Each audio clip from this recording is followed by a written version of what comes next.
With your model open and working in the MBD tab or toolbar, select the size dimension option.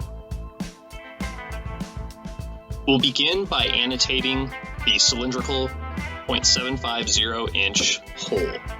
Select anywhere on the whole surface or the edge, and left-click to place your leader. Drag your annotation out into space, and notice that you have three options: a cylinder, a hole, and a compound hole. Since we selected a negative feature or negative cylinder, SOLIDWORKS defaulted to the hole option, which is what we want to keep selected. Click to place the annotation. Once complete, click the green check mark to close the DIM Expert dialog. If for some reason you wanted the annotation on the back edge or the back base of this cylinder, click on the annotation, hover your mouse over the end or the edge of the leader, wait for a black arrow pointing at a white box to appear,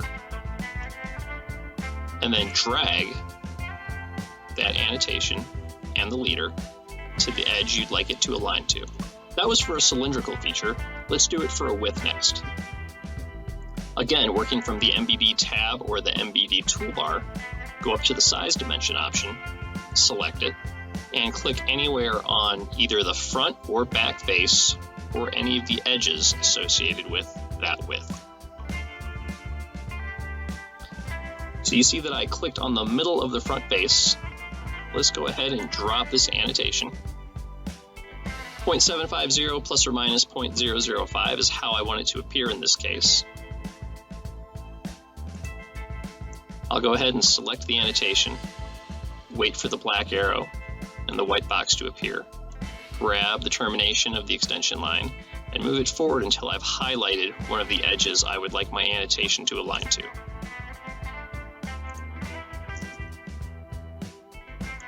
Now I can resize as appropriate and reset my view to see my new annotations. Notice both the width annotation, feature of size, and the cylinder or the hole annotation, feature of size, are associated with the model geometry, and they highlight the associated features for a visual response.